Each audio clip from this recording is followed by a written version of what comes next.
Let's put a little sound on that. I should be live. And let's just confirm. I think so. I am live. All right. Let's do this. Let's share this thing out.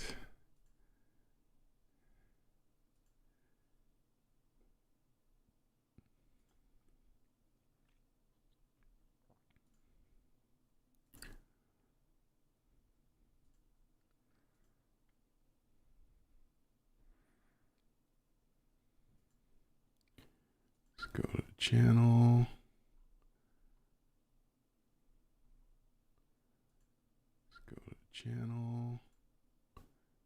Hey, good afternoon. Good afternoon. I am sharing this out right now. So give me 1 second and I will jump into this. Here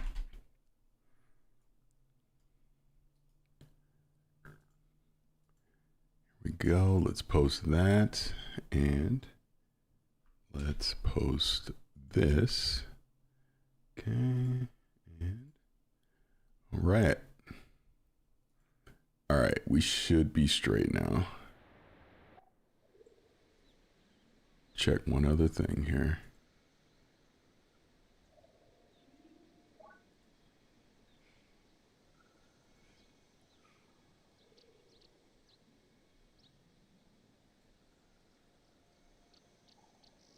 Select stream. Okay. So that should be good. Hold on 1 second, chat. I am just pulling up a couple things. And that should be the chat. All right, perfect. There's the chat. That's what I wanted.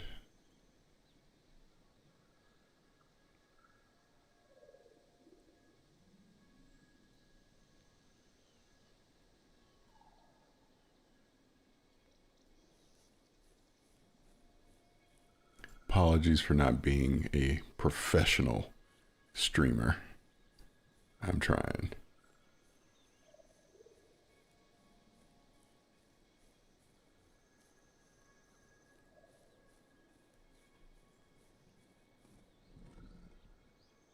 Okay, so I think I got it what I wanted here. Okay, here we go. And it saved out, so that should be good as well. Pro streamer. Yeah, I'm obviously very terrible at this. But no, I appreciate everybody being here. So yeah, this should be good now. So this will just help me jump into it. So thank you for jumping into the live stream. The game that you see playing in the background is me playing Wheel World. This was literally my very first playthrough when I first started. Just some footage that I captured. So I have that in the background. But the reason, and I'm going to talk about XCloud, by the way, but the reason I even wanted to jump on and just do a live stream is because I want to be more consistent, first and foremost, because I said I want to do more of these things. But I was on Colt Eastwood's show, XNC podcast that he does on YouTube. He does it every Monday night at 5 p.m. Pacific. And I went on with Colt. I've been on before, and we always have a great conversation. And I think we went 2.5 hours, something crazy like that. Just talking about Xbox, talking about the gaming industry and everything that's been going on. And during that conversation, we started talking about next gen Xbox, where we think Xbox is headed, what the strategy might be, stuff like that. And I'm gonna fully admit, social media decided to clip part of what I said instead of everything that I said. It was about 5 minutes or so, but of course they're not going to do that. And they somewhat misconstrued what I was saying. So I wanted to do a stream and just clarify live exactly what my thoughts are with the next generation Xbox and what I think the strategy is going to be and why I said certain things that I said. And like I said, I wanted to do it live because if anyone's watching, because apparently they're watching all the time, they can be more than happy to comment here and we will address this directly. So with that said, we were talking about the next gen Xbox. Oh, look, I got an achievement. We were talking about the next gen Xbox and the fact that it is most likely going to be some type of hybrid device where it is essentially going to be running Windows. It is going to be PC-like because it will be an open platform that will be able to bring in other PC digital stores such as Steam, such as the Epic Store, such as Good Old Games as examples, right? So this is pretty much a known thing. Sarah Bond had her video that she put out announcing the partnership with AMD, and she admitted right there that, yes, open platform, there's going to be multiple digital stores. So we know that going in. I was fortunate enough during the Xbox showcase to get hands-on with the Asus ROG Ally, Xbox Ally X. My God, it's such a mouthful to try and say that whole thing. But the ROG Xbox Ally and the ROG Xbox Ally X. I got hands-on with it. I also got to sit in a presentation with some engineers from Microsoft and Xbox, more specifically about the improvements that they were doing for Windows. So during that presentation and hands-on time, you got to see some of the changes that they were making for Windows on a handheld, because anyone that's been following me, one of my big pet peeves with the current ROG Ally is Windows is cumbersome on it. I prefer Linux. I prefer SteamOS because that UI is refined. It is easy to use. It never forces me to leave the game UI to do anything from a gaming standpoint. So going back to this presentation, we got hands-on. We got to see how now they're trying to keep you in the Xbox app on PC experience on that Windows handheld. It's in compact mode. You're able to navigate using that Xbox button, and you're able to go back and forth to the things that you would want to do from a gaming standpoint. The desktop and other non-essential resources are turned off in this mode, and they were able to recover 2 gigabytes of memory as a result. So they still got work to do. I had questions about, of course, my first thing is going to be about security questions. I'm asking about navigation. Like, if there's a security update, am I going to be forced to leave the experience to be able to download it? How are you going to handle that in the background? If I do want to install other third-party apps, do I now have to leave this experience, go to a desktop mode to do these things? Right? There were questions like this, and they were like, these are things that are top of mind. These are things that they're still working to implement, and we'll see how much of that gets implemented by the time that this new handheld launches, what looks like to be a September-October timeframe. But anyways, I'm saying all that to say this. Out of that came a lot of online discourse about, well, this isn't really an Xbox because it can't play all Xbox games. And I agree.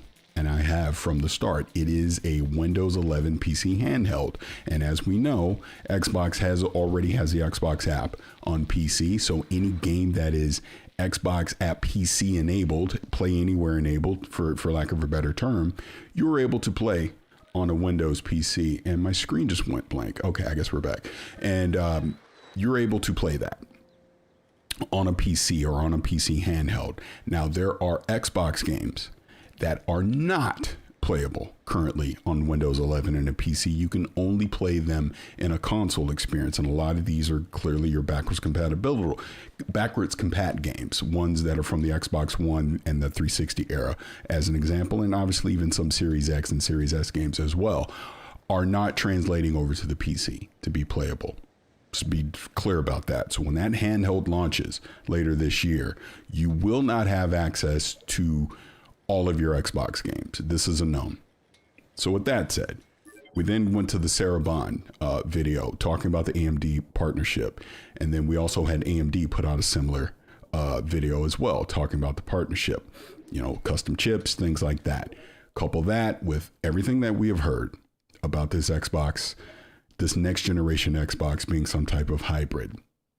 So I'm talking about that with Colt. And I mentioned right off the top, whatever the next gen strat is going to be, whatever this current handheld is, as it moves into the next generation, it won't truly be a quote unquote Xbox until there's some form of backwards compatibility on Windows.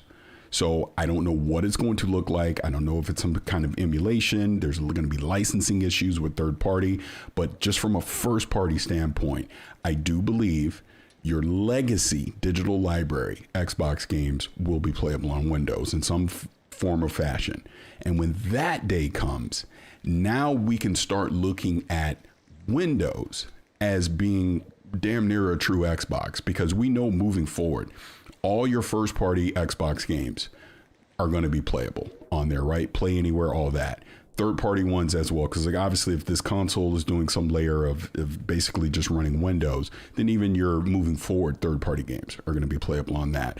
But the real question comes into your back catalog. How are they going to bring that forward if Windows is going to be the operating system moving forward, and they're going to essentially have that Xbox app on PC experience be the UI that'll be universal across whatever device that you're on? And this is my point. So I'm talking about that essentially we will get to a day, whether it be custom AMD chips that do something that allows hardware emulation, or if it is just purely off the shelf PC parts, whatever PC you want to build, I do believe there's going to be a day that Windows will have a game mode that essentially emulates what Valve already does with Steam OS and just puts you into the game experience, and you never have to leave it to go to the desktop to do anything unless you so choose to do so, and your digital library will follow you there. Like I said, bring some form of emulation with you for your back catalog, first party back catalog. Third party will depend on the publisher and licensing, and now you can essentially build your own Xbox. That was the conversation that we were having the other day. And then obviously people were just clipping the fact that I said that I see a day that you can essentially build a PC and it can become an Xbox. And we're like, well, you can do that today. You kind of can, but you can't, because it goes back again. You cannot bring your back catalog of digital games with you onto Windows 11 today. What I am saying is there will be a day that you will be able to do something like that. And if you want to build a PC to emulate that and do that and just leave it in quote unquote game mode, and it is now an Xbox, it is a console in that respect, because you never have to use it as a PC. You are using it as a gaming console. You have your Xbox digital library, you have your Steam library, your Epic library, your good old games library, and you can play those games like you would on an Xbox console. Everything that Xbox brings to you from a service standpoint would be available to you in that way. And like I said, one day, I'm not saying next year, I'm not saying 2027, I'm talking down the road, I can see where you essentially build your own. But I do think in the short term, I think whatever this next gen hybrid is will be the first of that, where you're going to have Microsoft making one, you will have partners like Asus and Lenovo making one at various performance levels, but it is an Xbox due to whatever custom chips obviously are in there as far as the, the CPU, GPU that will enable that, so that yes, all your next generation Xbox games clearly are going to be playable on that, play anywhere, but there will be some emulation on Windows that allows you to play your back catalog as well. So I hope that makes sense, what I'm saying. And I just wanted to get that out there as just the opening monologue of what I was trying to explain, which actually I did explain, because if you roll it back 2 minutes, I set all this up and then said that when I was talking with Colt. And I see Colt in the chat right now. And what's Colt saying? Colt is saying, I can't believe this started such a nonsense argument with the Chrome side. And that's why I'm addressing this now. Normally I just ignore this stuff, but Colt, I felt we were just having a realistic, and let's be honest, an adult conversation about gaming and what we think, because it's an opinion. I said multiple times, I don't know nothing. This is just me speculating and giving my opinion, looking at what I've seen so far and where I think it's headed. And to see that then be spun and almost weaponized into just console war nonsense is silly. If anything, I am excited to see if this can actually become a reality. This has nothing to do with PlayStation. PlayStation can continue to do it the traditional way with making a console, whatever the PlayStation 6 is going to be. And guess what? I'll be there day one to get one, because I'm still going to want to play PlayStation games, and I'm still a fan of everything that PlayStation does. Xbox is doing something different. Let's see how it plays out. That's really all this comes down to. They're Microsoft. They own the operating system, so they can essentially do whatever they want. And now it seems they're going to try and leverage that by providing an open platform console, a box that you can buy, that you can stick under your television like any other console, plug and play. But the difference being, we're now getting games from multiple digital stores. Games that I own on Steam, I will be able to play on this next Xbox. And that excites me, because I don't necessarily want to double dip on games that I already own that I like to play. Like, as an example, just, I know it's a PlayStation game, but as an example, Spider-Man 2, I can play that on this next generation Xbox because I already own it on Steam. Balatro or Blueprints, whatever game that I already have on Steam, I don't have to worry about buying it from the Xbox store unless I so choose to. And then vice versa, there's games that I'll buy on the Xbox store that I won't have to necessarily buy on Steam moving forward. Again, it's consumer choice. So let's see how this plays out, is really all I was saying. I think it is exciting to think that I could potentially 3, 4, 5 years down the road just decide to build a box, put Windows 12 or whatever it is on it, enable its game mode, and it's essentially a console at that point.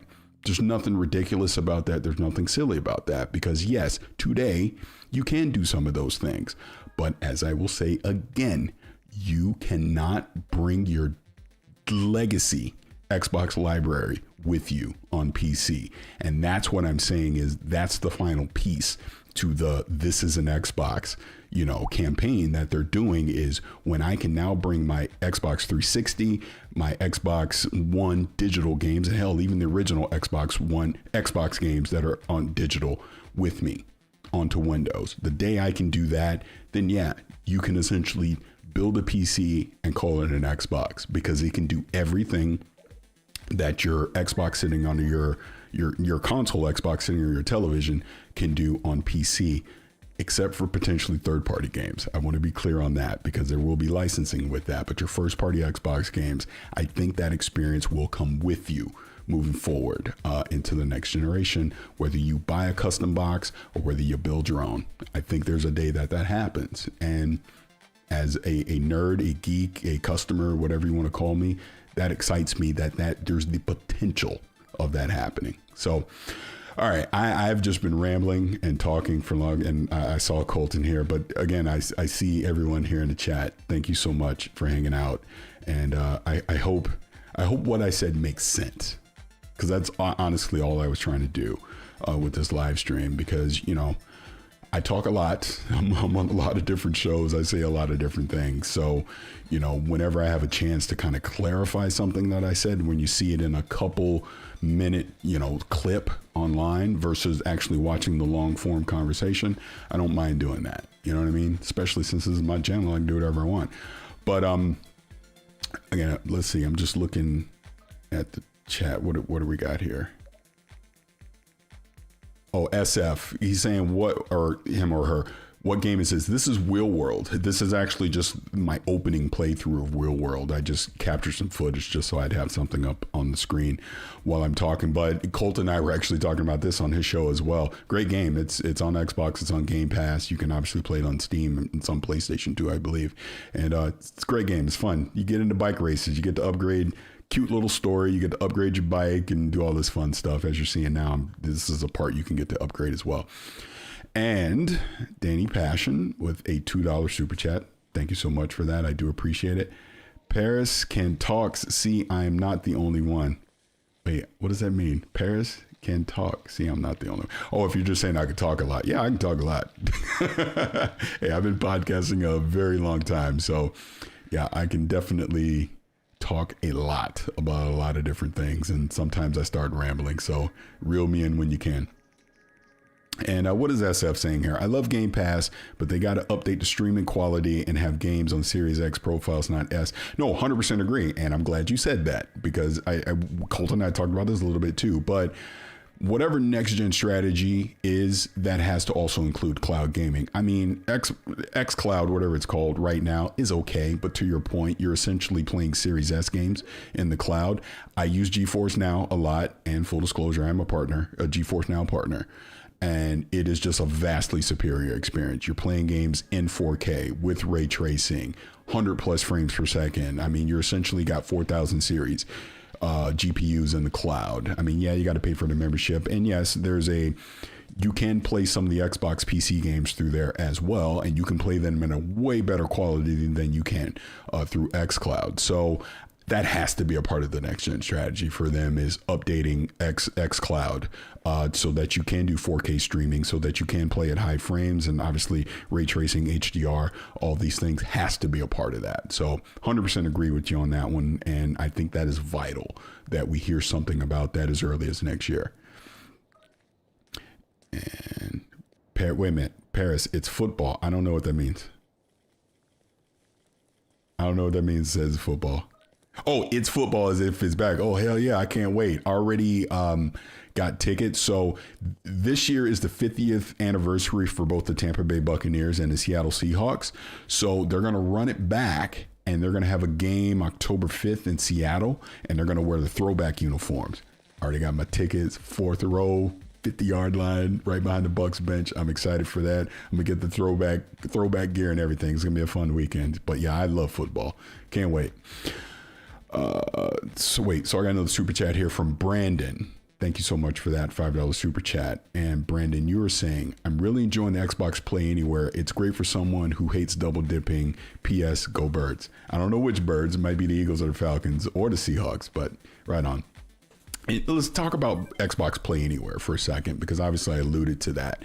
Clearly, it's been around for a while. This is not new, but we're seeing a new effort as of this last showcase about the importance of Xbox Play Anywhere, and that's clearly going to play into this is an Xbox strategy and everything that they're going to do with next gen.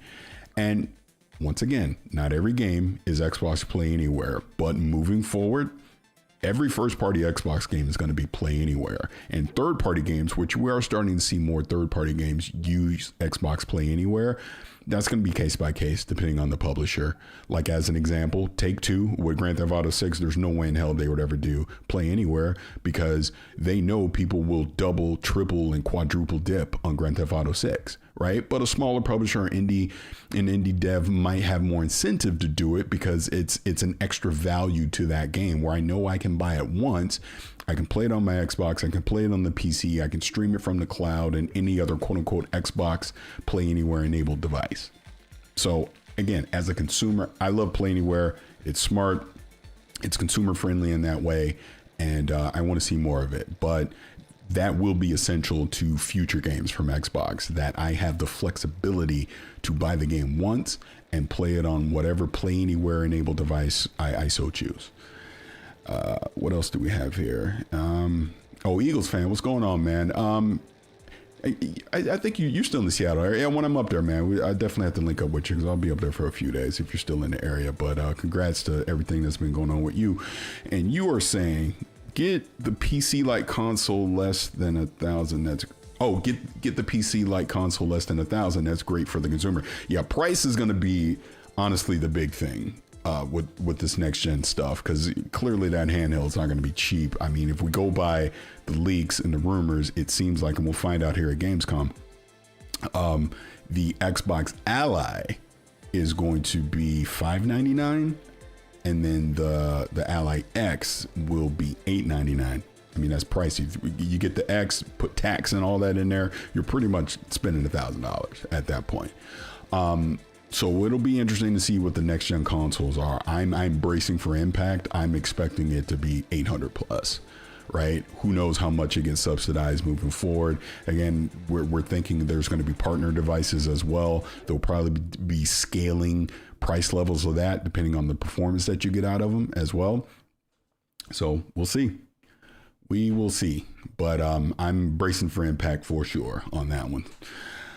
And what's the BT Maverick saying? Oh, let me see what Colton. I can bet you BT.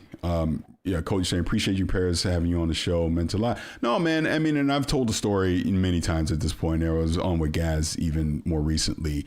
Got to meet you for the first time in person. Got probably 3-4 years ago at one of those Xbox mixers. Got to meet your wife. I mean, just a good dude.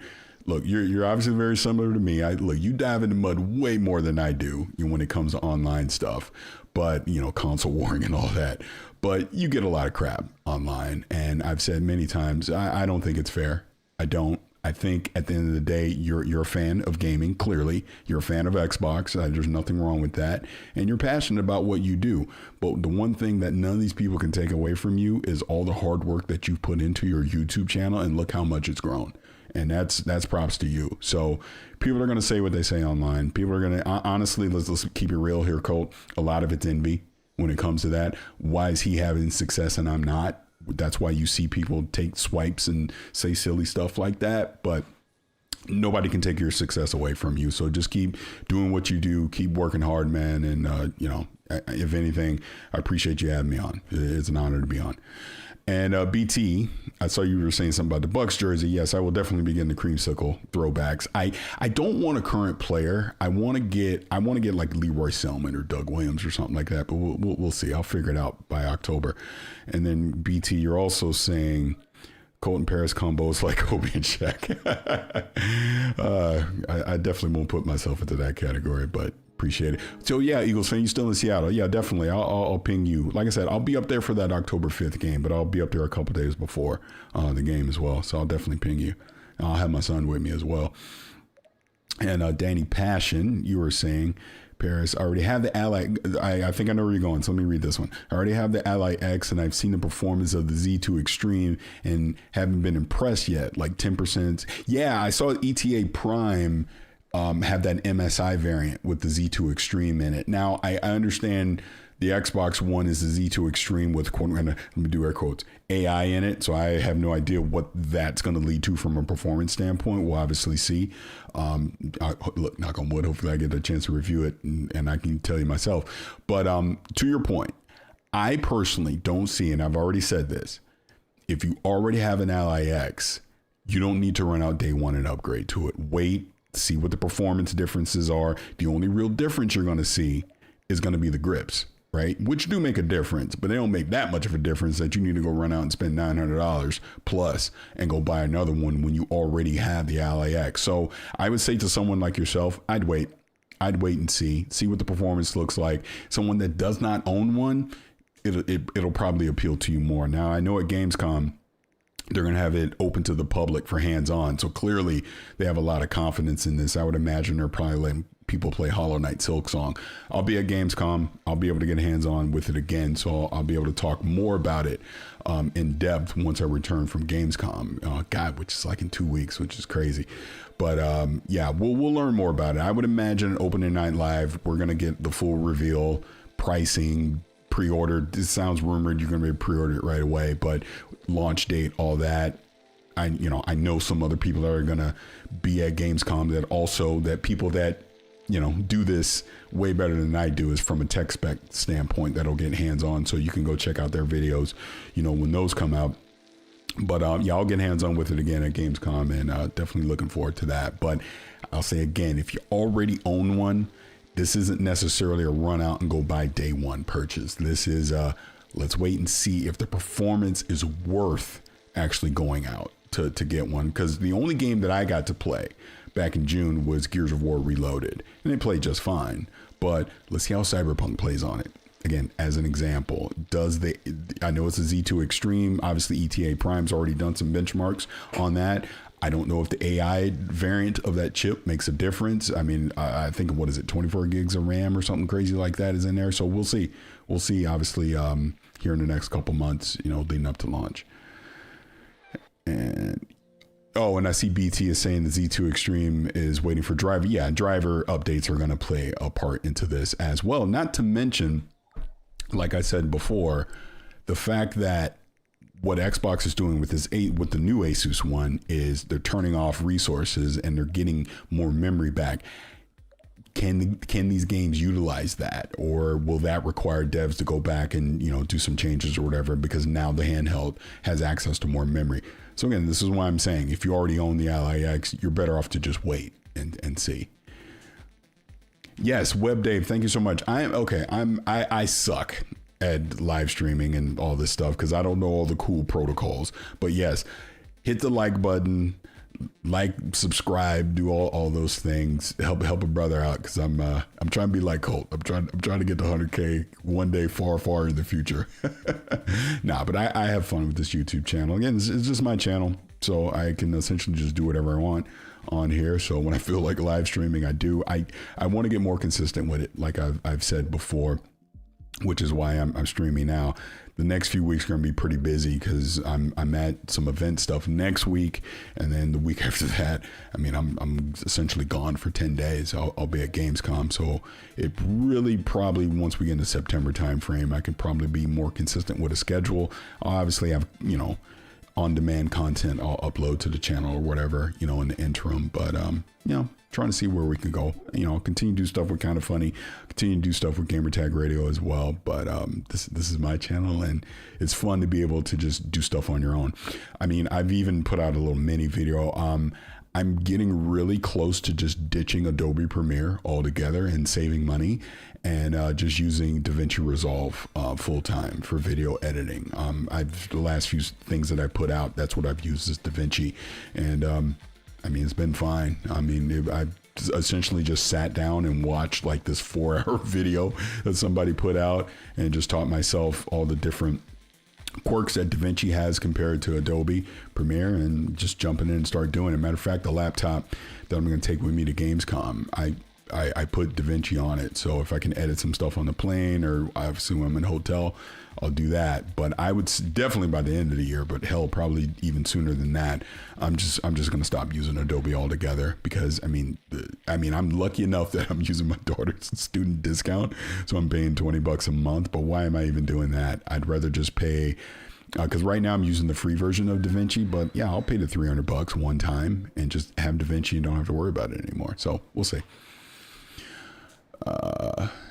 And Danny's saying, do more content, you'll get 100. I mean, yeah, and that's really all it comes down to. My laziness is why my channel isn't like super big or anything. I feel confident enough in myself that if I were to put out consistent content, yeah, I'd grow the subs. You know, because I mean, there's games and interviews and things that I'm able to do that for sure moving forward I will be putting on the channel. You know, starting Friday, which I can't say what it is, but I'm gonna get to do something cool the end of this week, do something really cool next week, and then Gamescom, which will be cool as well, and I'm sure there'll be stuff after that too. And what's Big Mad Mo saying here, and all you left super chats and everything, more generous. I'll say again, that is not a requirement for me to read the chat or question or anything that you have. Like I said, I'm lazy with this channel, so I totally am not expecting anything other than people that want to hang out while I'm talking about stuff and just ask questions. That's why I like to do the live chats, by the way. And I'm gonna get back to you, Big Man Mo, is ask me whatever you want. And that's why I wanted to open this talking about, you know, my thoughts on Xbox is Windows, Windows is Xbox. I think you'll eventually be able to build a PC that can become an Xbox, so that if anyone had questions, concerns, thought I was full of it, ask me in the chat and we'll have a conversation about it. But anyways, getting back to Big Mac Mo, you're saying you've been to Germany a few times now. Have you tried the, oh my God, the doner kebab, I believe you're saying yet? If not, you should introduce yourself to one of the best sandwiches there. I don't think I have. I've been to Germany, is it 3 times or 2 times? Twice. Gamescom was the last time. Yeah. Gamescom's last time I was there an extended period of time. That was 2019. And then I was there just recently, but that was only a day. And I don't think I've tried that. I'll put that on the list to try for sure. Because I do remember when I was there in 2019, I thought the food was okay, but it wasn't that great.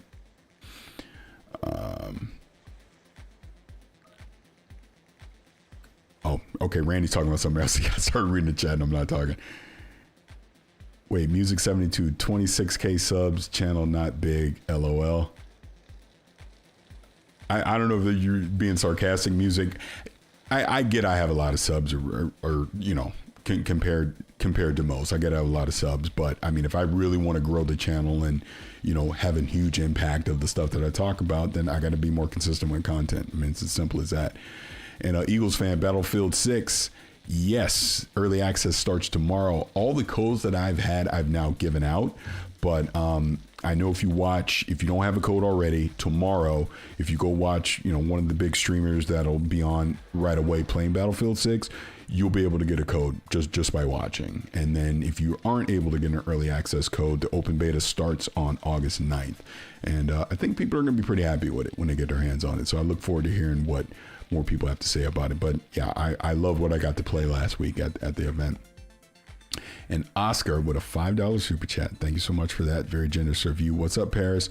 In your opinion, if the rumors are true about Xbox being a hybrid console, how can Sony top that? I am so glad that you asked that. So all my haters out there, you clip this one. They don't have to. And that's what happens when PlayStation has the brand awareness. It's just fact, right? I mean, you know, we get everything Nintendo does, sales and all that, but PlayStation can keep doing what PlayStation is doing. Come out with a traditional console, have what I think will be more and more timed exclusivity with their big flagship IPs, and they'll be just fine. That's what I think. I mean, now, do I think PlayStation is going to continue to put games on other platforms? Yes, especially PC, but I do think they will experiment with Xbox as well. But as I was saying before, and you probably weren't in here, Xbox and PlayStation are doing different things now. And it's not a console war night thing. It's not all this childish nonsense that you see people arguing about online. At this point, and I talked about this when I was on with Colt as well, people are embedded in their ecosystems, the digital libraries that they're going to stay on. So, and we just saw it with Forza Horizon 5. Forza Horizon 5 selling 3 million in a short period of time on PlayStation says a few things to me, that this is a game, despite being 4 years old, you had people on PlayStation that were like, I'm never buying an Xbox. I'm never building a PC. I know that game looks cool, but I'm not buying an Xbox or building a PC to play it. If you bring it to me, I'll buy it and play it. That's what that told me. So this is why I think you're going to see more and more games show up after they've basically run their course on a certain platform, bring it to another audience that there might be some demand for it there. They might buy it. I think that's why I think PlayStation will continue to do their thing.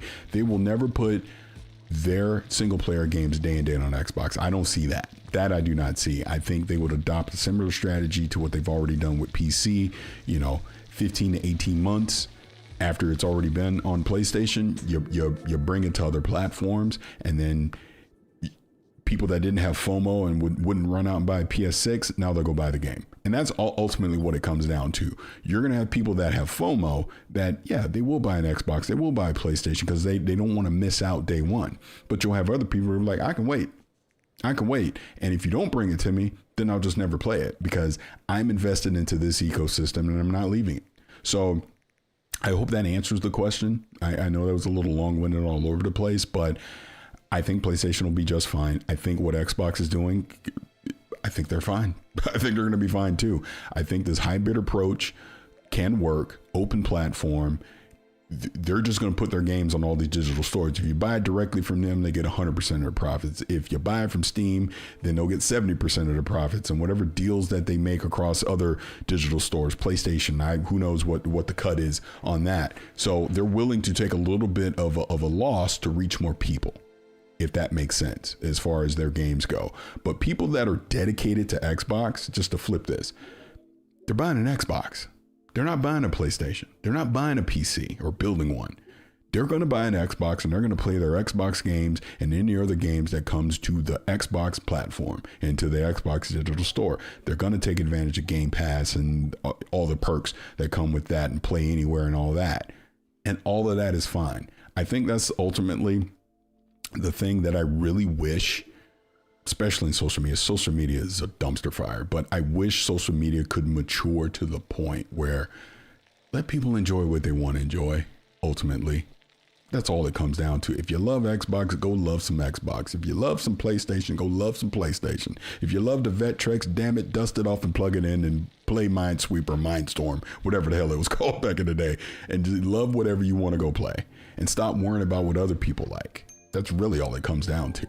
I mean, I'm lucky and fortunate enough that I own everything, so I really could give a shit. I'm going to go play the game wherever I can go play it. But I understand not everyone can go do that. Some people can only invest in one platform, and that's where they're going to stay. And they're not going to venture beyond that. And that's why I think, as we're seeing, probably by necessity, we're seeing Microsoft venture into bringing their games to more platforms. This is why you're seeing PlayStation dip their toe into it. These games cost way too much to make now, and they're taking way too long to come out. And as a result, you got to generate revenue. And this is just where we are. So I hope that makes sense. And I'm seeing all these super chats go by. I'm going to make sure I don't miss anything here. So let me go to Shanane. I hope I'm saying that right. And then with $10 Canadian. Wow, very generous of you. Thank you so much for that. And you were saying, as a PC gamer, I don't care for consoles. This is my point again. But if the next Xbox is what we've heard, I'll buy one to access my backlogs. Thank you. This was the point I was making again. So many PC gamers will. Some people have not realized this.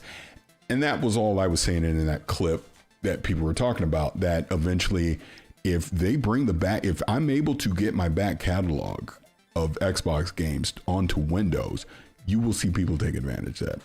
Just will. That's all I was really trying to say on that. But no, I agree with you. And you're proving my point again, that people are entrenched where they are. So trying to entice them, what Xbox, Xbox third place, Xbox spent all this time trying to entice you to come to them, and it didn't work. So now they're like, well, okay, you won't come to us, we're going to come to you. That's essentially all this is an Xbox is. We're going to bring the games to where you want to go play. And when you acquire Activision, you acquire Bethesda, and you have this 30 plus studios now making games. And what did they say? They got almost 40 plus games currently in development right now. When you got all these games, put them in as many places as you can to the audiences that will be attracted to those games. It's really all it comes down to. And let me go up here to Danny Passion with another $5 super chat. Thank you so much, sir. I'm a professional I can't talk. I am a professional cinematographer, colorist, and editor. DaVinci is the way to go. Danny. Wait, Google. Okay, yeah, okay. Yeah, I know Google. Yeah, I want to read your website. Yeah, I will definitely Google you and check out your works. But yeah, going back to the DaVinci thing. Yeah, everything, because I've just been consuming this for like the last couple of weeks, different videos about DaVinci. It really seems like that's what a lot of people like to use. So yeah, like I said, I'm probably about 75% there. Like, I've not touched Premiere in a few weeks, and I really see no reason to jump back into Premiere, other than just canceling that sub and saving some money. Yeah, I mean, let me say this about the whole fanboy thing. Honestly, it's okay to be a fanboy. There's nothing wrong with being a fanboy. You love a thing. I'm fanatic. I am a fanboy to the Tampa Bay Buccaneers. I'm a fanboy to the San Diego Padres, to the Tampa Bay Rays, and the Tampa Bay Lightning, and the Los Angeles Lakers, because I love those teams.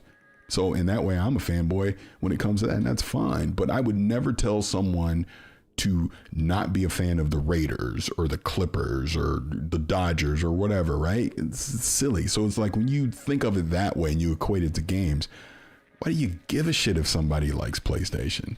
Why do you give a shit if someone likes Xbox or Nintendo? It doesn't matter.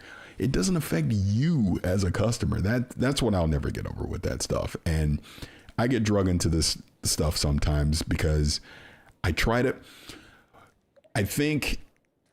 be reasonable about stuff, and I'm talking to people that are unreasonable. And it winds up just being silly. So that's why you probably see me get clipped a lot, and people take stuff that I say. But my thing is, hey, you want to talk crazy to me online, talk crazy to me in person too. So I always encourage people, come out to events. To my European brothers, I'll be in Gamescom. So if you want to show up to Germany and you want to have a conversation about gaming, I'd be more than happy to do it in person. Same with Summer Game Fest, PAX, Comic-Con, all these things. Because I've learned that people are way different in person than they are online. And that's why I don't take any of this online stuff seriously, because 90% of the people are full of shit, just to be honest with you. And I've experienced that directly when I've had time to speak to people in person. But anyways, let me move on from that. And Music is saying, Paris, I apologize if my comment offended. No, you didn't offend me at all. I was just trying to interpret what you were saying. Oh, I see my biggest hater is here again. Hey.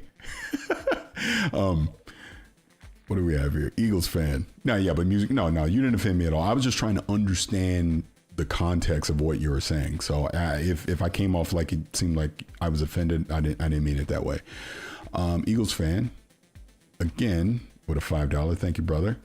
You're saying PS can't do the same thing. I think as we get closer in the 2030s after these two next consoles, the console could be less relevant in the digital future. And that is the whole point.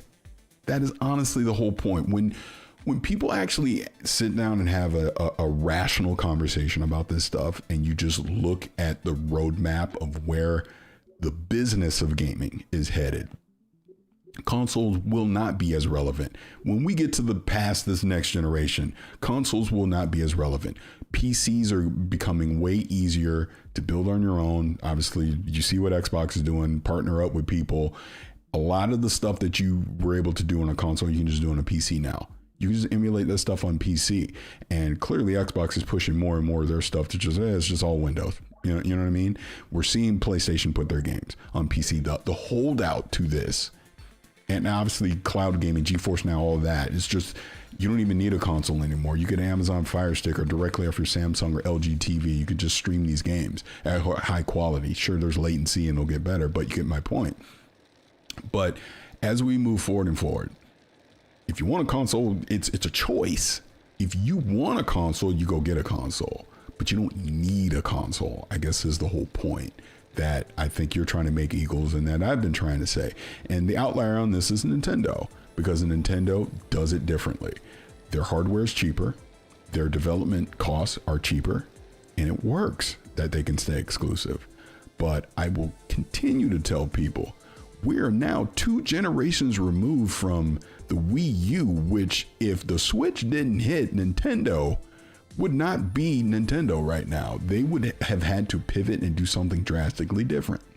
They may have been putting their games on other platforms as a result. So you never know, I guess is the point. So I'll say again, because I feel like I keep repeating myself, PlayStation and Xbox and Nintendo are all doing 3 different things now, and that's okay. Let's see how it plays out. Trust me, Ghost of Yote getting it day one, PlayStation 6 probably getting it day one. I love PlayStation games. Again, it's always weird when people try to say that I hate PlayStation. I always say, show me where I hate PlayStation, and they never can because it doesn't exist. But anyways, the point I'm making on it is, I'm fine with what PlayStation does. I don't need them to change. I think it's cool to see their games showing up other places, but if they were 100% exclusive, okay, that's fine.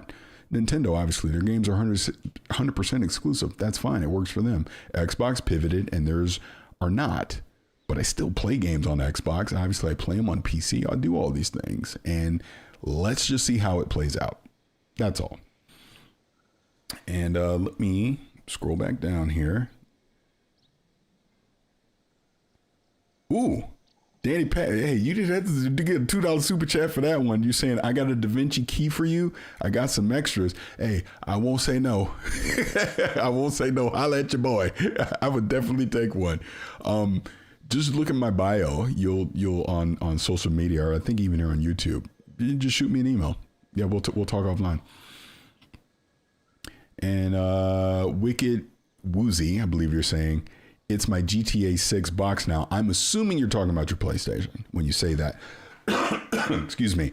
Which we've already seen people that are like, look, I'm going to go buy a PS5 Pro just to play Grand Theft Auto 6 because they have the FOMO of they want the best experience for GTA 6 day one. And let's be honest, in May or September or whenever the hell it comes out next year, the best place to play the Grand Theft Auto 6 is going to be a PS5 Pro because it's the best console hardware on the market right now, right? And we've obviously already seen rumors it'll run at 60 frames, and who know whatever else they'll be able to do with the.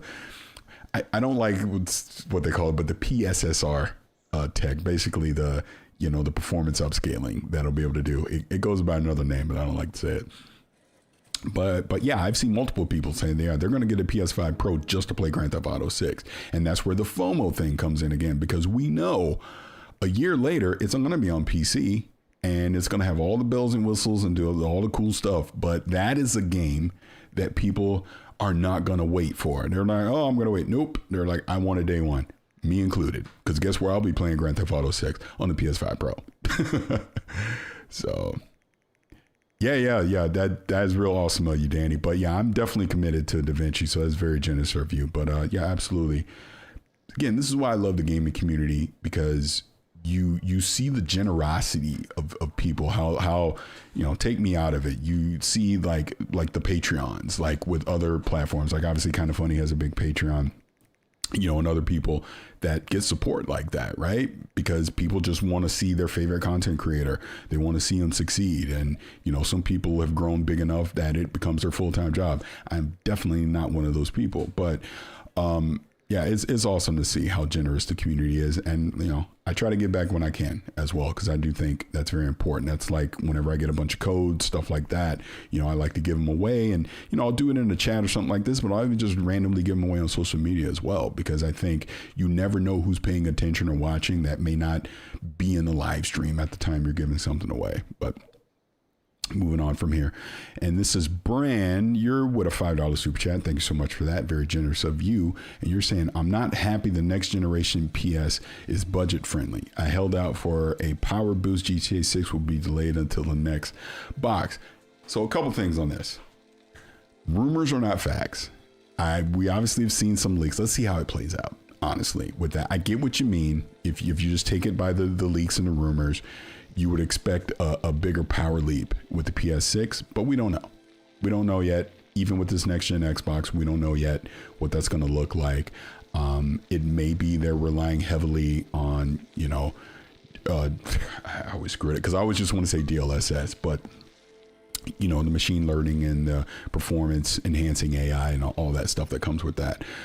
So we'll see, but I get what you mean, but let's wait until we get some official numbers, and then I think it'll be more fair to judge what the PS6 or even this next gen Xbox is going to be. And what's this here? Then picture back camera. Oh, okay. See, I started reading chat like I'm just watching, but maybe I shouldn't do that.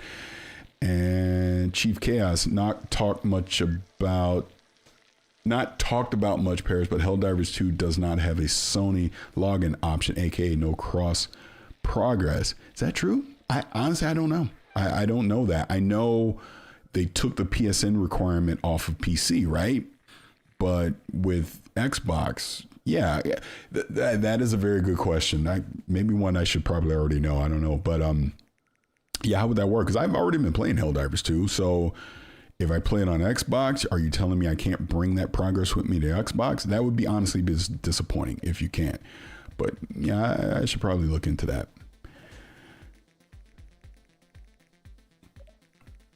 Yeah, see, that's the thing. Like Wicked saying I'm hyped for GTA, but Rockstar has never failed me so far. And that's kind of the point. They've earned that reputation that people will essentially blindly go in on faith alone that GTA 6 is going to be amazing because they have the track record now. Ironically enough, CD Projekt Red had that same track record, and then, they kind of stumbled a bit with Cyberpunk 2077, but then they redeemed themselves a few years later, which kind of mostly restored that faith. Like I'm biased, I get it, but like Witcher 4. I mean, I'm obviously looking forward to seeing what that's going to be in Cyberpunk 2, but that just goes to show you that if you're a studio that just puts out quality content, people will just see the name and see the next project that you have, and they're all in on it, right? So that's what Rockstar has cultivated, over the past, honestly, over a decade at this point, even longer than that, get damn near 20 years. Crazy. And what else do we have here? Livia, I hope I'm saying that correctly. I see you online all the time. I hope I'm pronouncing it correctly. But I'm a cloud gamer. Picked up Xbox Cloud Gaming to stream Final Fantasy. Oh my God, my math is bad. Is this 9? Is that? No, wait.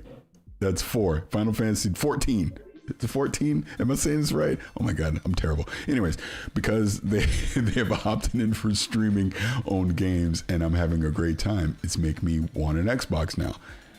And that's the thing. You will have an audience like yourself that just cloud streams games. And as that tech gets better, as the infrastructure gets better, like GeForce Now is the premier cloud gaming service right now. But if next gen XCloud can get to that level, I think you will see more and more people just cloud streaming their games. So that's awesome that you're able to do it.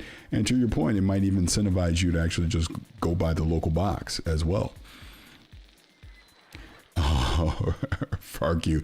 Hey, Paris, Xbox is dead. How's everybody doing? Yeah, so for people that may not know, I will go into other like community podcast streams or live streams or whatever, and I just say in all caps, Xbox is dead, Xbox is doomed, you Xbots will never get my PlayStation games, go buy a PS5 or something, or Game Pass has ruined the industry. I'll just say silly stuff like that. I say it because it is legitimately just silly, and that's how ridiculous it is, and then people just get a good laugh out of it because it's just silly when people do that stuff. Don't worry, you're mad, man. Yeah, I'm not alone. Yeah, I'm looking at it, I'm like, wait, I'm live. Don't be dumb. What is it? Final Fantasy, is it 14, 16? What is it? Ah. No, but it's 14. And Chief Chaos is saying my GTA 6 prediction. They know online makes crazy amounts of money. They already have a year worth of content planned. As they should. So I think they're going to do something slick. Grand Theft Auto 6, the base game, is going to be $70, but there's going to be not exclusive, but there's going to be early access period, and they're going to charge you $90, $100 for that version. And then there'll probably be a version beyond that includes GTA Online and all that stuff with early access too. So even though technically GTA 6 will be $70, that FOMO gonna get you, and you're gonna go spend the 90 and 100. That's what I think. That's what I think happens. But we'll see. And I hope I'm not giving them hints, but that's just my theory.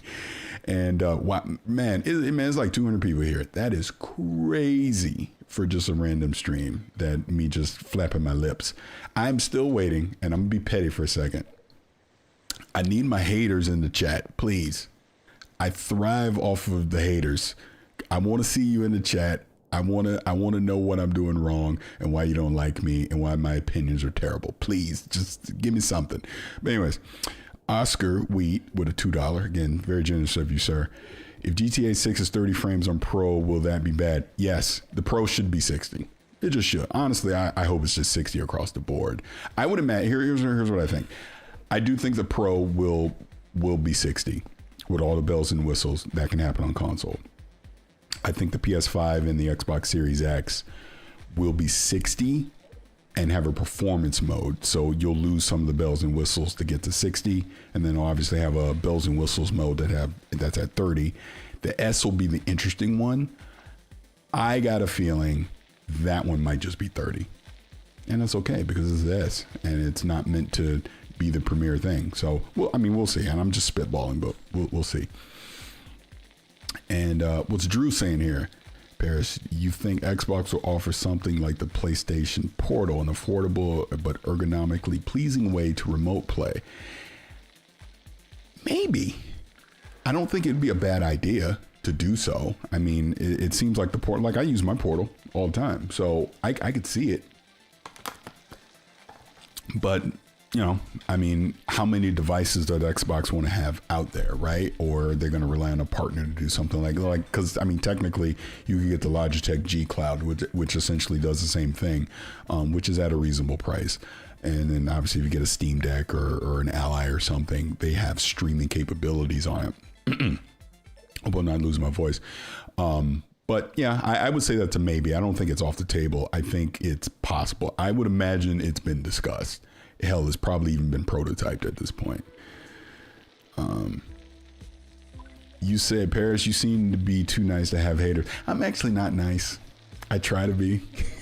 I know that's weird to say, but I used to be in the United States Navy. I have a filthy mouth when I want. But here's the thing with me, and just keeping it real.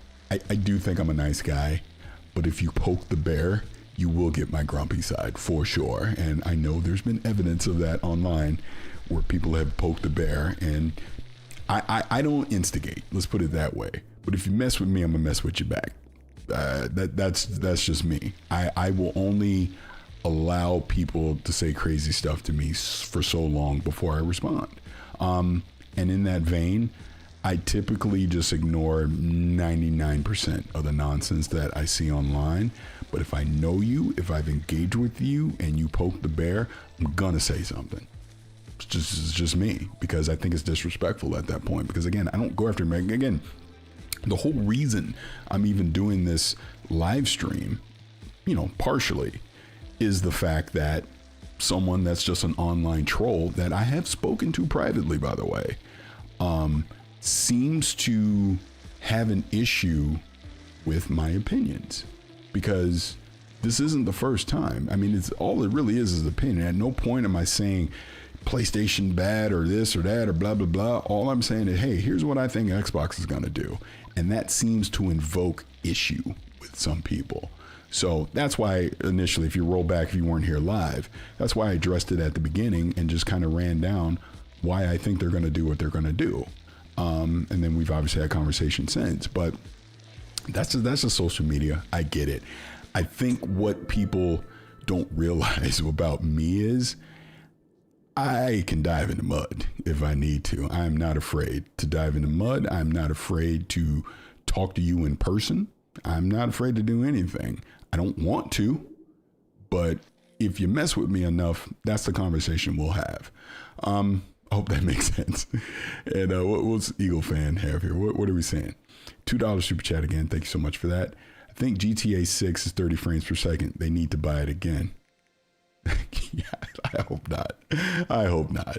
I truly, honestly hope not. I really hope that does not become the case, but it wouldn't shock me, sadly.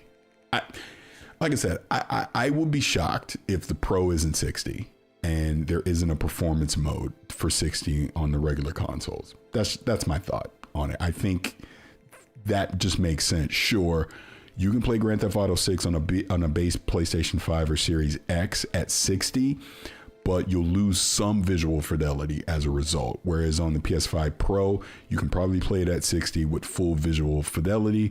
And if you wait a year, you can play it on PC at 100 plus frames per second in 4K with all the bells and whistles, ray tracing, everything enabled. That's what I think is going to happen.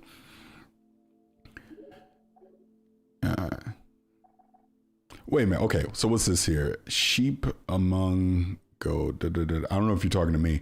Wait. Okay, I'm not going to read the first part, but you are saying, hey, Paris, I got this. Anyone who bought a PS5 Pro basically got ripped off. That's not true. It's not true. Now, I was critical of the PS5 Pros a little bit when I reviewed it. The video's up on the channel. You can go watch for yourself. But my thing was the games that they had at launch didn't necessarily show off everything that the PS5 Pro could do. Like playing Ratchet and Clank or The Last of Us 2. On there, I'm like, it kind of looked the same to me. I wasn't seeing that much of a difference, but I think since that time, we've seen a game like Assassin's Creed Shadows really take advantage of the PSSR tech on there and really showcase what high frames, high fidelity can look like on a PS5 Pro. So I don't think it's a rip. Look, I'm not a fan of any of these prices, by the way. The whole console thing going up versus down is insane to me. In that case, I would say, yeah, PS5 Pro should be $499 because that's what the PS5 was. And if you go back to the PS4 era, that's what the PS4 Pro was. It was what, $399, which was the same price as the PS4. Because again, these consoles are supposed to go down in price, not up. So on that, we can agree. But I think the tech of the PS5 Pro is fine. It's fine. I don't think anyone that owns one should feel ripped off or gypped by it. I think you're going to be able to play your PlayStation games at a minimum 60 frames per second with all the bells and whistles enabled. And that's essentially what the PS5 Pro should be doing. And what's this? Wait, Paris has his own opinion. That is the Rock and Glass echo chamber. Now, and that's why I'm saying, that's why I just addressed what I said before. I mean, I'm allowed to have my own opinion, and trust me, I'll be wrong a lot about things that I think are going to happen and all that. But it's just weird. It's just weird energy it's weird energy when you see people go out of their way with stuff when your opinion has nothing to do with them and isn't demeaning anything other than here's what I think this thing is going to do. And then they still have a problem with it. That's weird. Again, that's fake social media weirdo stuff. Let me say something crazy to get attention energy. That's what I take from that. And Honey Bun, Paris is out here putting belt to ass on keyboard words. Not really. I mean, I guess after all the Dreamcast guy stuff, I got this reputation like I'm a freaking bully, but I'm not. I mean, you know, like I said, if you mess with me, I'm gonna mess with you back. And since I brought up his name, I will just simply say again, the only reason I ever said anything publicly was because I had a very reasonable and good conversation with this dude in person to the point where he said some of the stuff that he said. And all I ever asked was, leave me out of your stuff. If you're going to put me in your stuff, show it in full context. Because if I said something stupid, then I said something stupid. I'll never dispute that. But don't half-ass say something. And that's why he obviously either forgot or didn't care. And that's why I said what I said then. And then, you know, there was the other incident that happened earlier this year where that person, where you questioned my integrity on something. And then, because again, I know you, I tried to talk to you privately, but you wanted to make a public spectacle out of it. So since you wanted to do that, I made it a public spectacle too. And then, you know, you move on. That's all that stuff is. But anybody that knows me, anyone that's met me in person knows I don't care about that crap. It's just leave me alone. If I'm not bothering you, don't bother me. That's really all it comes down to, because my opinions are my opinions, and I'm going to continue to give my opinions on stuff because it's what I think, not what you want me to think. And see, my dog even agrees. He's like, yeah, you let him know. All right, what else we got here?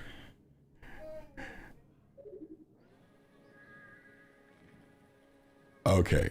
So Danny, you just said you sent me an email. Yeah, I'll check it when I get off the stream. Actually, what time is it? Oh man, yeah. I'll probably be in here for a couple more minutes here. And again, wow, over 200 people have been here. This is insane. I do want to say, being serious for a second, I truly appreciate all the support that I get doing this gaming stuff. Again, talking about opinions, I just talk a lot. I just talk a lot. I give my opinions on stuff. Some of it might be insightful. Some of it might be dumb. But at the end of the day, it's just my opinion. And I'm just so very thankful and appreciative for the people, you know, that have pushed me and encouraged me to keep doing it. 'Cause you have no idea. There's been a few times I was like, I've done this long enough. I'm going to quit. And they're like, no, dude, you got to keep doing this. And, you know, I love those people to death, and I appreciate all the support that I get for this. Like, I'll even tell this story really quick. I'm going to Gamescom, and I didn't think I was going to go to Gamescom. Just commitments and other things going on. But I was presented an opportunity to go to Gamescom that honestly I couldn't pass up. I mean, you know, I'm going to be doing some work stuff there or whatever, and then that's going to allow me to have some free time after to, you know, actually just do the fun content creation stuff at Gamescom as well. But the fact that that opportunity was even presented to me, I'm just so very appreciative of that. And then I even put out a tweet the other day. I'm like, hey, I'm going to be at Gamescom. I know I'm coming in late. Are there any opportunities or interviews, demos, anything that I can check out? And I can tell you today, I'm at Gamescom. What? I'll be at Opening Night Live, and stuff I can't talk about yet. But yeah, 2021. Yeah, I'm doing 4 days of Gamescom, where it's just I get to be content creator Paris. My schedule's full. Just off of that tweet. Just off a tweet. The amount of people that emailed me, reached out to me, were like, hey, I saw your tweet. I saw you're going to be at Gamescom. We would love for you to check out this. We would love for you to do this interview on that. And that is just very humbling for me, because believe it or not, I am I have social anxiety. And I've talked about this in the past. I've gotten way better at it, but it does flare up from time to time where I will shy away from certain things because I don't know, big old black dude. I don't know. And I never want to make anybody feel uncomfortable. And I never want to, you know, feel like I'm intimidating, or it's weird. It's an in here thing. It's a weirdo thing with me. But the point I'm trying to make on it is the fact that people encourage me to get out of my social anxiety, go to these events, provide opportunities for me to check out their games, talk to the people making these games. You have no idea how awesome it is. Like even at the Battlefield event last week, you know, people coming up to me, you know, hey, I follow your work. I see you doing kind of funny. I see GTR, all these things. It always just blows my mind because I just think I'm an idiot, to be perfectly honest with you. So I'm very appreciative of all that stuff. You just have no idea. So everybody that's been in this chat, everybody that's been hanging out here, I'm more than appreciative that you honestly give a shit that what I got to say, that you want to hang out here and listen to me ramble for God over the past hour or so. But let me see here before I get out. Look at more of the chat here. And Pedro Pascal anxiety. You know what's interesting? I know he's getting some weird stuff online that I've seen, but he actually is a great example. Phenomenal actor. I think he's been in too much stuff recently, but I've always been a fan of Pedro Pascal, and the fact that he has anxiety, and you know he's this huge celebrity now, and he's, you know, Game of Thrones, Last of Us, you know, it's goddamn The Mandalorian, right? All these things that he's done. Now he's Reed Richards, everything crazy, and he has anxiety, and that's what I think people don't realize. Just because you see somebody on camera, just because you see somebody out in an event talking with people, you never know what's going on in here, right? And there's always that struggle that I definitely fight against, you know, to just get over that stuff. I literally had to force myself to get over some of the social anxiety that I go through, and I know other people suffer through it as well. That's why I openly talk about it, because I think it's just a reality of who we all are, right? Not to get all preachy or anything, but you know, yeah. So I totally get his social anxiety, and I can relate. Totally can. Not on his level, but I get it. And what's up, P Lump? I just see your name in here, so you must be in the chat somewhere. And yeah, send me your theme song, and I will cue it up, and then I will play it every time that you come in, because I appreciate you, brother. I appreciate all the stuff you do. I popped in your chat, excuse me, very briefly last night. I love seeing people do. I love seeing people do this. I love seeing people have a passion for this stuff. Because no matter what your success level is, people gauge everything off of numbers and all that. Honestly, when I started, there wasn't but like 2 people paying attention to anything I had to say. You do it because you love to do it, man. That's the advice I give any content creator that's coming up. Do it because you love it. When it's not fun, stop doing it. That's real. Because when it only becomes about financial or any of that, it's not fun anymore, man. It's got to be fun. And I can thankfully say that I'm still having fun doing this, which is why I'm gonna continue to do it. And what do we got here? I'm gonna get you in a second, Eagles fan. But Trent is saying, how do you handle streaming with social anxiety that you have that motivate? Wait, let me make sure I'm reading this right. How do you handle streaming with the social anxiety that you have? Like, what motivates you to do it? I ask because I've thought about streaming, but the social anxiety is real. It's everything that I just said. It's fun. Like, you know, I'll never pretend to be the most handsomest person in the world, but I think about that sometimes. Like, oh, do I really want to show my mug on camera? And I've just reached a point, I really don't care. Whatever. I'm too old to be worrying about that stuff. So I do it because I love to do it. Simple as that. If I didn't love running my mouth talking about video games, I would not do it. Really. And you just have to have that mentality. What is your motivation for wanting to get into streaming or content creation? Is it to entertain an audience? Is it to make some dope content that you get to look back and say, hey, I made this, I edited this, I did the audio for this, I did the graphics for this. This is something I can be proud of. I'm always trying to impress me, right? That's how I look at it. So the social anxiety stuff, it was just, you know, you just got to push yourself out the door and just do it. You just do it, and then you quickly get over it. Again, I'll take you back to 2021. Doing that goddamn showcase, man. I'd never been on camera before reading a teleprompter. My anxiety was at 1,000, but I just went out and did it. And now, you know, I'm comfortable doing that stuff. What? Let me go back up to Eagles fan here before I lose this, and I am probably going to take off in a few minutes. Eagles fan is saying, glad you're making it to Gamescom. What are you going to play on the way there on one of your portals? It is so funny that you're asking me that. I am so debating what to bring, which one to bring. I'm not going to bring all my handhelds. I'm either just bringing the Steam Deck or I'm just bringing the Switch 2. I'm leaning towards the Switch 2 just because. Let's see how that performs, because I've already taken the Steam Deck a million times, just to see how the Switch 2 performs on an international flight, right? Am I going to lose the battery quick? Can I recharge? Like, again, the nerd in me is like how I handle. I got plenty of games to play on either device, so I'm not worrying about that, but I'm leaning towards Switch 2. That's what I'm thinking. And what else do we have here before we get out? And Wicked, you're probably already gone now. I might have missed you, but I appreciate you being there. And yeah, I know I'm just on here running my mouth. So I, again, appreciate everyone that has been here. Oh my God. Why is this dude that don't know how to cook? Why is he here? Why is he here? I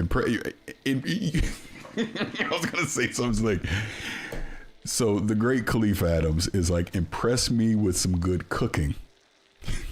You wouldn't know what good cooking looked like if it slapped you in the taste buds. I love that him and I have had this friendly rivalry. Like, it's been so many years at this point. I know people get sick of it, but that's just what friends do. And I will go to my grave knowing that I got to, in front of millions of people around the world, integrate our stupid joke into an Xbox showcase. That is something I will always be proud of. Always. What else do we have? Just bust out the control, which, yeah, I don't have it in front. I was gonna say I usually keep it out, but I put it up. But yeah, that control, I've never used it. That is just something I will always keep. I should probably frame it or something. Yeah, no, Khalif, that was the best thing ever. Like, honestly, the best part was, it was two things. So I did that because when you do the showcase, you do multiple takes, right, of the different things. So one of the takes, I asked him, I was like, hey, do you mind? I'm gonna do this little fun thing. And when you watch it, that is just me top of my head freestyling, right? And that take was so good and had so many people in the production crew laughing. I literally got a standing ovation applause for that. In the moment, I got that. Had no idea if they'd actually use it. And I'll never forget, Aaron Greenberg messages me like right before the showcase when they were editing and everything. He was like, oh my God, I just watched the thing that you did with Cleve. Oh my God, it's so good. Oh, I can't wait till people see it, blah, blah, blah, blah, blah. So that got me hyped. So now I'm really dying to see what it was. So then to see it play out in real time, I'm sitting there watching at the house, I'm just dying laughing. And then just my whole social media feed just explodes, right? And then to go back and I'm watching like different people that were like Khalif was watching. So to see Khalif's reaction in his real time reaction, watching it when he watched it live was priceless. Seeing Danny, like everybody kind of funny, all that. It was just so good. It's a personal moment that I will always cherish, that I was able to do something like that. Okay. Alex. Oh, when's the Alex and Paris OnlyFans? Alex and I got to meet up for sure. I'm imagining that happens at some point by 2026. I know he lives in Florida. I got family in Florida. I do think the next time I'm in Florida, I'm gonna definitely let him know. Heads up, and we got to meet up. We got to meet up for sure. So yeah, we'll do the Cammy cosplay one of these days. And and you're glad to hear I bleed purple and gold. So let me say this, and I'm gonna get out of here real quick, because a lot of people are always question that, because I'm from the Tampa area. I'm from St. Petersburg, so my teams are the Tampa teams, right? I root for all the Tampa teams: Bucks, Rays, Lightning, all that, right? So growing up, the Rays didn't exist, so my baseball allegiance was fluid. Right. Obviously, when the Lightning showed up, that was really my first foray into hockey. So I just attached on to them. Buccaneers, ride or die to the grave. Right. They've been in my life, in my entire life. But basketball, it was actually the Orlando Magic because again, growing up, there's never been a basketball team in Tampa, so Orlando was the closest basketball team. So when Orlando came around in the late 80s, I attached to them. Sam Vincent, Scott Skiles, Terry Catledge, Nick Anderson, Dennis Scott, the whole crew. Like I know me some Jeff Turner. I can bring them on. Sam Vincent. I know those old school Orlando Magic guys. But anyways, they get Shaq. Instantly, I'm all in on Shaq. And at this point, I'm in the Navy. And I'll never forget, I was in Japan when Orlando stupidly did not want to pay Shaq. And Jerry West swooped in and got Shaq and went to LA. I was so bitter at Orlando for being so stupid. I was like, where Shaq goes, I go. And he went to the Lakers. And they just so happened to draft this little young 17-year-old, 18-year-old punk kid named Kobe Bean Bryant. I've been locked in. I've been bleeding purple and gold since 96. You know what I'm saying? And at this point, that's just my squad. And then people always ask me about the Padres. I'm a Padres fan too. And that's just because living in San Diego, I just attached on to them in the late 90s, you know, when they went to that whole World Series run they had in 98. Yeah, went to all the playoff games, all that stuff. So I'm kind of a dual baseball guy with the Rays just because the Rays are the Tampa home team, but I'm really a Padres fan when it comes to that. Lakers and then obviously other Tampa teams. So that's my sports lineage, if anybody cares to hear that boring story. Yeah, the Cowboy. And I'm not trying to talk trash about any Cowboys fans because I get it. You ride or die with your team to the end. The Cowboys will not be relevant until the Jones family, because it goes beyond Jerry. It's Steven too. Until the Jones family no longer owns that team. That's just real. It's almost like the Knicks with Dolan, right? Same thing. Bad ownership just does not help. Even though I don't care how much money the Cowboys make or whatever, what Jerry Jones does makes no sense. You take care of your stars. It shouldn't even be a question that Micah should be getting his money. They mess with CD. They delayed on paying him. They mess with Dak. It's like you pay these dudes because those are your stars. Those are your core. Anyways, you get me on a long rant. That's one thing I'm happy about with the Buccaneers. Our front office is one of the league's best. We take care of our guys. You lock them up early. You keep the core together. That's why I'm excited for this shit. We're going to go to the Super Bowl run. But anyways. Oh yeah, I go back to the Penny and Shaq days. Don't get me wrong. Hey, Penny and Shaq, that was Shaq and Kobe before Shaq and Kobe was Penny and Shaq. People forget about those couple-year run they had. Let's not everybody get mind wipes. They beat Michael Jordan in the second round of playoffs. Let's not forget that. They did. And everybody mind wipes and forgets that happened, but it happened. Anyways, let me go ahead and get out of here. I've been rambling long enough. I think I am going. Yeah, and Penny, the injuries to Penny or whatever. Yeah, it's unfortunate. But let me get out of here. So, like I said before, I appreciate all y'all hanging out here. This has been amazing to just randomly do a stream and have so many people show up and show support. I will continue to do more of these. Maybe this weekend I might do one because I'm gonna be away tomorrow and Friday, and then I got a wedding Saturday, so we'll see the next time I live stream, and then I got some stuff early next week, but I'm trying to fit in another live stream. I'm sure there will be something relevant to talk about really soon, and when that happens, I'll be back. And if I'm not back here, you can check me out on Gamer Tech Radio, or you can check me out on Kind of Funny. So until then, thank you all so much for hanging out with me as I awkwardly end this stream, and I will talk to you again soon. See, I tried to hold the smile.